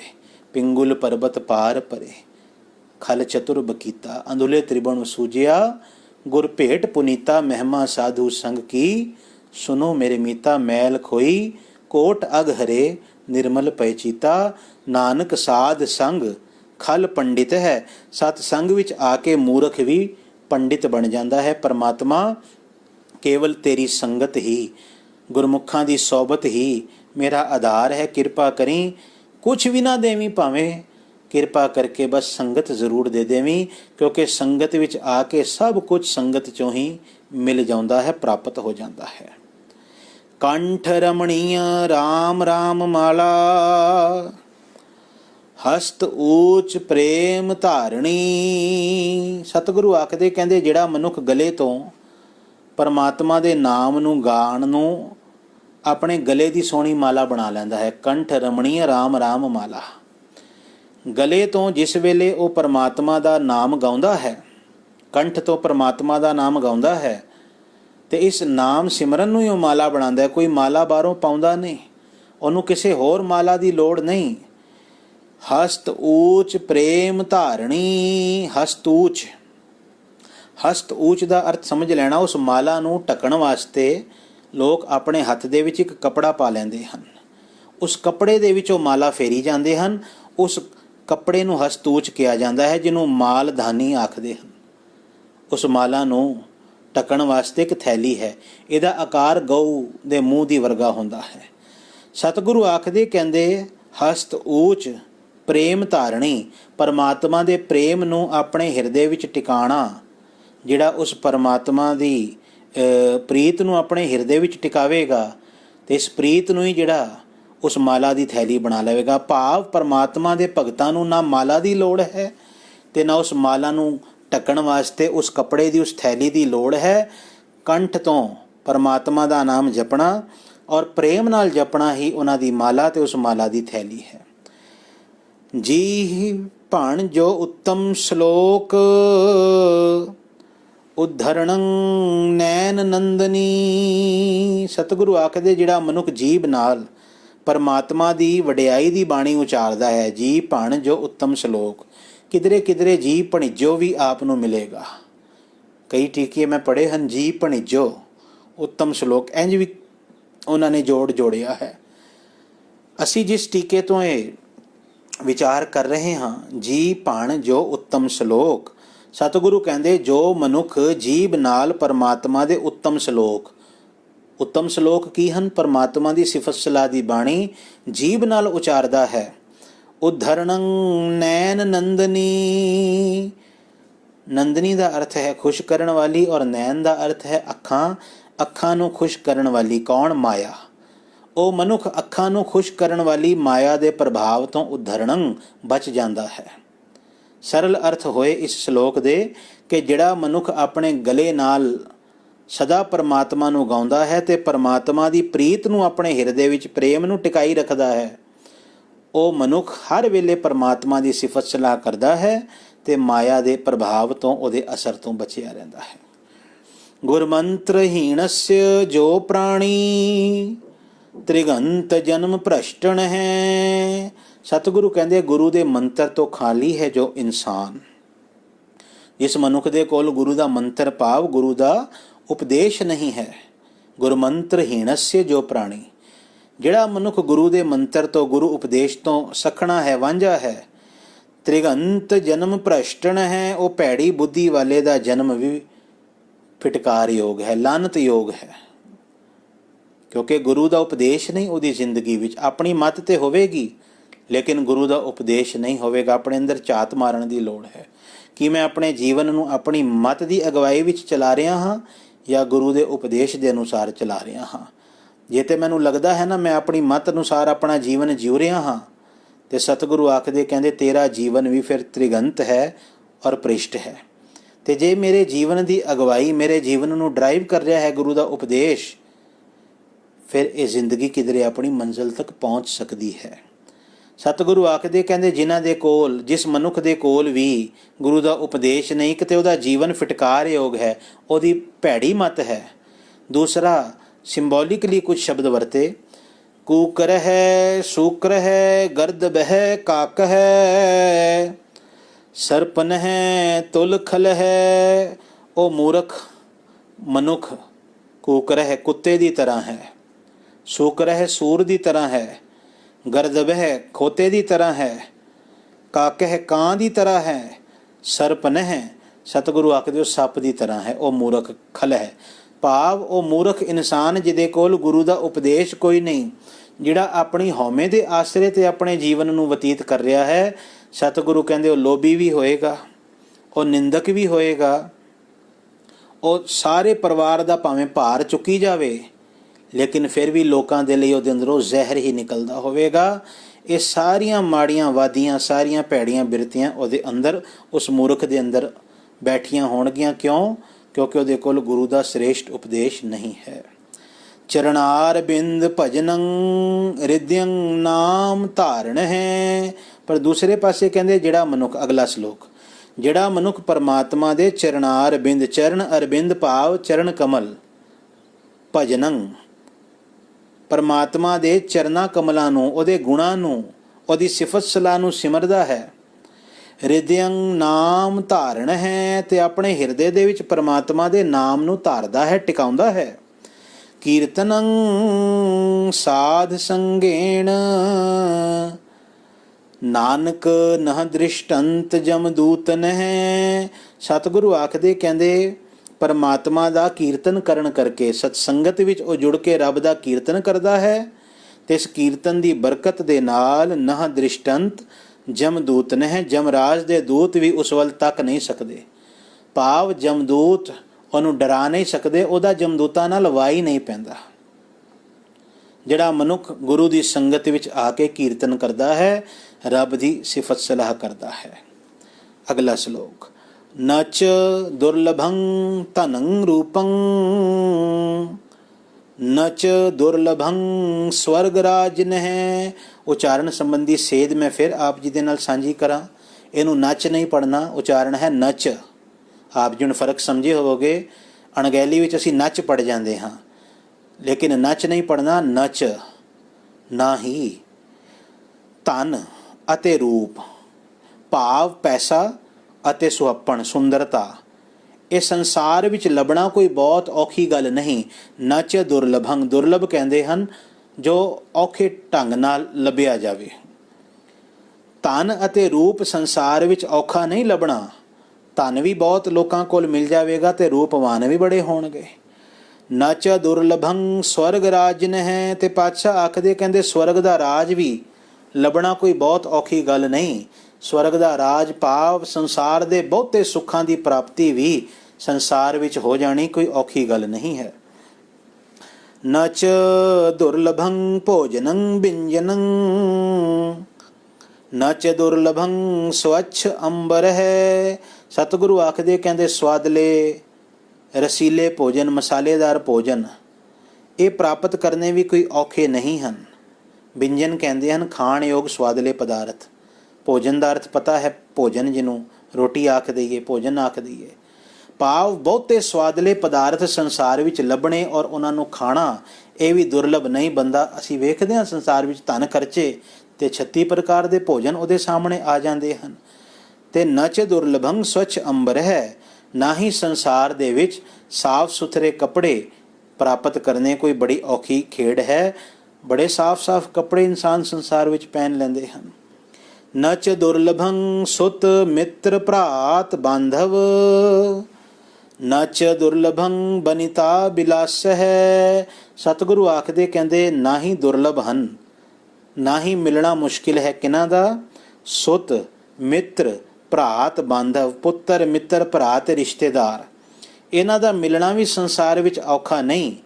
ਇਸੇ ਪ੍ਰਕਾਰ ਨਚ ਦੁਰਲਭੰ ਬਨਿਤਾ ਬਿਲਾਸ ਹੈ, ਤੇ ਇਸਤਰੀ ਦੇ ਲਾਡ ਪਿਆਰ ਸੰਸਾਰ ਵਿੱਚ ਪ੍ਰਾਪਤ ਕਰਨੇ ਇਹ ਵੀ ਦੁਰਲਭ ਨਹੀਂ। ਨਚ ਦੁਰਲਭੰ ਵਿਦਿਆ ਪ੍ਰਵੀਣੰ ਨਚ ਦੁਰਲਭੰ ਚਤੁਰ ਚੰਚਲ ਹੈ। ਵਿਦਿਆ ਹਾਸਲ ਕਰਕੇ ਬੜਾ ਵਿਦਵਾਨ ਔਰ ਸਿਆਣਾ ਬਣ ਜਾਣਾ ਇਹ ਵੀ ਕੋਈ ਔਖਾ ਨਹੀਂ। ਇਸੇ ਪ੍ਰਕਾਰ ਨਚ ਦੁਰਲਭੰ ਚਤੁਰ ਚੰਚਲ ਹੈ, ਨਾ ਹੀ ਔਖਾ ਹੈ ਉਸ ਵਿਦਿਆ ਦੀ ਸਹਾਇਤਾ ਦੇ ਨਾਲ ਚਲਾਕ ਬਣ ਜਾਣਾ। ਆਪ ਦੇਖਣਾ, ਵਿਦਿਆ ਦੇ ਨਾਲ ਚਲਾਕੀ ਵੀ ਨਾਲ ਆ ਜਾਂਦੀ ਹੈ, ਤੀਕਸ਼ਣ ਬੁੱਧੀ ਵੀ ਆ ਜਾਂਦੀ ਹੈ। ਜੇ ਸਭ ਕੁਝ ਔਖਾ ਨਹੀਂ ਤੇ ਹੇ ਵਾਹਿਗੁਰੂ ਜੀ ਕੁਝ ਔਖਾ ਵੀ ਹੈ, ਹੇ ਗੁਰਦੇਵ ਜੀ ਕੁਝ ਔਖਾ ਵੀ ਹੈ। ਸਤਿਗੁਰੂ ਕਹਿੰਦੇ ਇੱਕ ਚੀਜ਼ ਬੜੀ ਔਖੀ ਹੈ। ਦੁਰਲਭੰ ਏਕ ਭਗਵਾਨ ਨਾਮ ਹੈ ਨਾਨਕ ਲਬਧਯੰ ਸਾਧ ਸੰਗ ਕਿਰਪਾ ਪ੍ਰਭੰ। ਹਾਂ, ਜੇ ਕੁਝ ਦੁਰਲਭ ਹੈ, ਜੇ ਕੁਝ ਸੱਚਮੁੱਚ ਬਹੁਤ ਮੁਸ਼ਕਿਲ ਤਰੀਕੇ ਨਾਲ ਮਿਲਦਾ ਹੈ ਤੇ ਉਹ ਹੈ ਪਰਮਾਤਮਾ ਦਾ ਨਾਮ। ਨਾਮ ਸਾਰਿਆਂ ਕੋਲ ਨਹੀਂ ਹੁੰਦਾ। ਧਨ ਹੋਵੇਗਾ, ਸੋਹਣਾ ਰੂਪ ਹੋਵੇਗਾ, ਦੋਸਤ ਰਿਸ਼ਤੇਦਾਰ ਭਰਾ ਪਰਿਵਾਰ ਸਭ ਹੋਵੇਗਾ, ਸੋਹਣੇ ਕੱਪੜੇ ਸੋਹਣੇ ਭੋਜਨ ਪਦਾਰਥ ਹੋਣਗੇ। ਇਸੇ ਪ੍ਰਕਾਰ ਵਿਦਿਆ ਦਾ ਗਿਆਨ ਹੋਵੇਗਾ, ਚਲਾਕੀਆਂ ਹੋਣਗੀਆਂ, ਪ੍ਰਵੀਣਤਾ ਹੋਵੇਗੀ, ਪਰ ਸਤਿਗੁਰੂ ਕਹਿੰਦੇ ਜੇ ਨਹੀਂ ਕੁਝ ਹੋਵੇਗਾ ਨਾ ਤੇ ਰੱਬ ਦਾ ਨਾਮ ਨਹੀਂ ਹੋਵੇਗਾ, ਕਿਉਂਕਿ ਉਹ ਨਾਮ ਬੜਾ ਦੁਰਲਭ ਹੈ। ਦੁਰਲਭੰ ਏਕ ਭਗਵਾਨ ਨਾਮ ਹੈ। ਬੜੇ ਮੁਸ਼ਕਿਲ ਹੈ ਪ੍ਰਾਪਤ ਕਰਨਾ ਸੰਸਾਰ ਵਿੱਚ ਉਸ ਇੱਕ ਪਰਮਾਤਮਾ ਦਾ ਨਾਮ। ਪਰ ਸਤਿਗੁਰੂ ਕਹਿੰਦੇ ਨਾਨਕ ਲਬਧਿਯੰ ਸਾਧ ਸੰਗ ਕਿਰਪਾ ਪ੍ਰਭੰ। ਪਰ ਜਦੋਂ ਕਿਸੇ ਦੇ ਉੱਤੇ ਪ੍ਰਭੂ ਦੀ, ਪਰਮਾਤਮਾ ਦੀ ਕਿਰਪਾ ਹੋ ਜਾਵੇ, ਉਹਨੂੰ ਇਹ ਦੁਰਲਭ ਨਾਮ ਵੀ ਸਾਧ ਸੰਗਤ ਵਿੱਚ ਰੱਬ ਦੀ ਕਿਰਪਾ ਨਾਲ ਮਿਲ ਜਾਂਦਾ ਹੈ। ਉਹ ਨਾਮ ਜਿਹੜਾ ਲੱਭਣਾ ਬੜਾ ਔਖਾ ਸੀ, ਉਹ ਨਾਮ ਮਿਲ ਜਾਂਦਾ ਹੈ ਸਤਸੰਗਤ ਵਿੱਚ ਆ ਕੇ। ਭਾਵ ਰੱਬ ਦੀ ਗੁਣਾਂ ਦੀ ਵਿਚਾਰ, ਉਹਦੀ ਸਿਫਤ ਸਲਾਹ, ਉਹਦੀਆਂ ਵਡਿਆਈਆਂ, ਪਰਮਾਤਮਾ ਦੀ ਸਦੀਵੀ ਯਾਦ, ਇਹੀ ਬੜੀ ਔਖੀ ਹੈ। ਪਰ ਜਦੋਂ ਰੱਬ ਦੀ ਕਿਰਪਾ ਹੋ ਜਾਵੇ ਤੇ ਗੁਰੂ ਦੀ ਸੰਗਤ ਵਿੱਚੋਂ ਹੀ ਇਹ ਦਾਤ ਮਿਲ ਸਕਦੀ ਹੈ। ਅੱਜ ਦੇ ਸੈਸ਼ਨ ਦੇ ਵਿੱਚ ਇਤਨੇ ਸ਼ਲੋਕਾਂ ਦੀ ਵਿਚਾਰ ਪ੍ਰਵਾਨ ਕਰਨੀ। ਹੁਣ ਤੱਕ 35 ਸ਼ਲੋਕਾਂ ਦੀ ਵਿਚਾਰ ਹੋ ਚੁੱਕੀ ਹੈ। ਗੁਰੂ ਸਾਹਿਬ ਕਿਰਪਾ ਔਰ ਰਹਿਮਤ ਕਰਨ, ਸਾਨੂੰ ਇਸੇ ਤਰ੍ਹਾਂ ਆਪਣੀ ਬਾਣੀ ਦੇ ਨਾਲ ਜੋੜਨ। ਵਿਚਾਰ ਕਰਦਿਆਂ ਹੋਈਆਂ ਬਹੁਤ ਬੇਅੰਤ ਭੁੱਲਾਂ ਦੀ ਖਿਮਾ ਆਪ ਜੀ ਬਖਸ਼ਣਯੋਗ ਹੋ, ਸੰਗਤ ਰੂਪ ਦੇ ਵਿੱਚ ਹੋ। ਅਕਾਲ ਪੁਰਖ ਜੀ ਗੁਰੂ ਸਾਹਿਬ ਬਖਸ਼ਣਯੋਗ ਹਨ, ਆਪ ਜੀ ਨੇ ਬਖਸ਼ ਲੈਣਾ। ਨਾਲ ਹੀ ਬੇਨਤੀ ਹੈ ਆਪਣੇ ਦੋਸਤਾਂ ਨੂੰ, ਸਾਕ ਸੰਬੰਧੀਆਂ ਨੂੰ ਆਪ ਜੀ ਵੱਧ ਤੋਂ ਵੱਧ ਪ੍ਰੇਰਿਤ ਕਰੋ ਤਾਂ ਕਿ ਇਸ ਬਾਣੀ ਦੀ ਵਿਚਾਰ ਦੇ ਨਾਲ, ਅਰਥਬੋਧ ਸੰਥਿਆ ਦੇ ਨਾਲ ਜੁੜਨ, ਕਿਉਂਕਿ ਬਾਣੀ ਪੜ੍ਹਨੀ ਬਹੁਤ ਔਖੀ ਹੈ। ਮੈਂ ਵੇਖਿਆ ਹੈ ਬਹੁਤੇ ਲੋਕ ਗੁਰੂ ਗ੍ਰੰਥ ਸਾਹਿਬ ਜੀ ਦਾ ਪਾਠ ਕਰ ਲੈਂਦੇ ਹਨ, ਲੇਕਿਨ ਇੱਥੇ ਆ ਕੇ ਉਹਨਾਂ ਨੂੰ ਕਠਿਨਾਈ ਹੁੰਦੀ ਹੈ। ਗੁਰੂ ਕਿਰਪਾ ਕਰੇ, ਜੋ ਸਮਾਂ ਚੱਲ ਰਿਹਾ ਹੈ ਸਾਡੇ ਕੋਲ ਸਮਾਂ ਬਹੁਤ ਹੈ, ਤੇ ਇਸ ਸਮੇਂ ਦਾ ਸਦ ਉਪਯੋਗ ਕਰੀਏ ਔਰ ਇਸ ਬਾਣੀ ਦੀ ਵਿਚਾਰ ਨੂੰ ਅਸੀਂ ਦ੍ਰਿੜ ਕਰ ਲਈਏ, ਸੰਥਿਆ ਵੀ ਔਰ ਅਰਥ ਵੀ, ਤਾਂ ਕਿ ਅਗਲੀ ਵਾਰ ਸਾਨੂੰ ਇਸ ਬਾਣੀ ਨੂੰ ਪੜ੍ਹਨ ਵਿੱਚ ਕੋਈ ਔਖਿਆਈ ਜਾਂ ਮੁਸ਼ਕਲ ਨਾ ਆਵੇ। ਇਤਨੇ ਬਚਨ ਆਖਦਾ ਦਾਸ ਖਿਮਾ ਦਾ ਜਾਚਕ। ਅਦਬ ਸਤਕਾਰ ਔਰ ਪ੍ਰੇਮ ਸਹਿਤ ਗੁਰੂ ਬਖਸ਼ੀ ਫਤਿਹ ਦੀ ਸਾਂਝ ਪਾਵੋ ਜੀ। ਵਾਹਿਗੁਰੂ ਜੀ ਕਾ ਖਾਲਸਾ, ਵਾਹਿਗੁਰੂ ਜੀ ਕੀ ਫਤਿਹ।